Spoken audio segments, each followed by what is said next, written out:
Hey guys, it is time for the inspiration of the week. And today's inspiration is coming from the beautiful Cedarville, Tennessee mountains, in which my family and I are vacationing and just celebrating and being together, and it's awesome.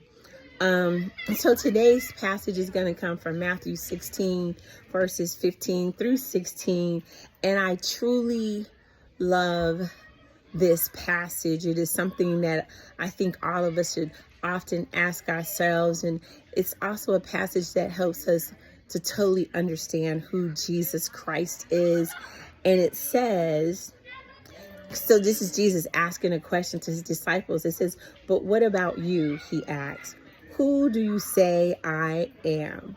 And Simon Peter answered, "You are the Messiah, the Son of the living God."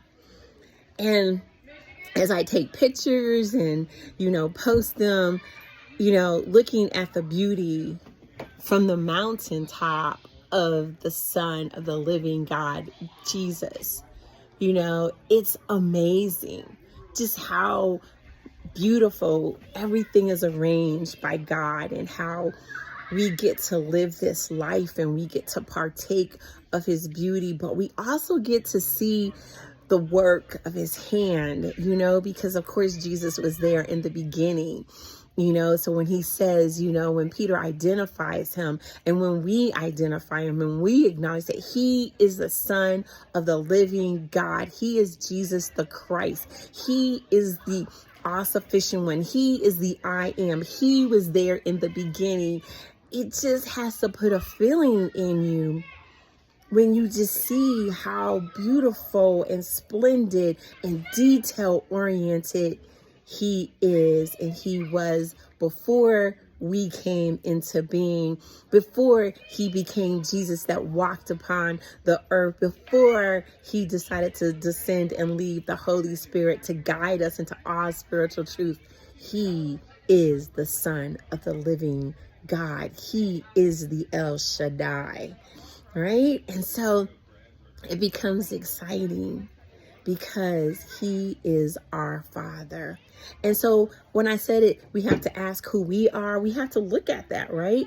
Who are we? Do we ask somebody else, who do you think or say that I am? Are we bold enough to ask that? Am I portraying and living the life that God would have me to live and to be and to move in? Or am I being that of the enemy? Am I not encouraging? Am I not uplifting? Am I not being patient and kind and gentle? Because Jesus was all of that. And yet he was still stern and firm, and he knew who he was, and he walked with that confidence because he's the Son of God. We are the sons and daughters of God. And so we should too walk in that holy boldness, right? We should know who we are, and it should be affirmed when we act by our actions and by our character. So whenever you get a little bit confused about who God is, who Jesus is, Matthew does give you a great Matthew 16 gives you a perfect example of the question. But can we also ask that question to our friends, to our family, and understand who God is in and through us? I want you guys to have an awesome day. I want you guys to think about it. I want you to ponder, because I think we need to really think about this Christian life that we live, that we walk, that we confess with our mouths, and that we need to walk out in total action, totally visible to everybody. Not a guess, not a scratch your head, but a definite, I am living the life that God has called me to. You guys be blessed, and I will see you guys next week. Bye.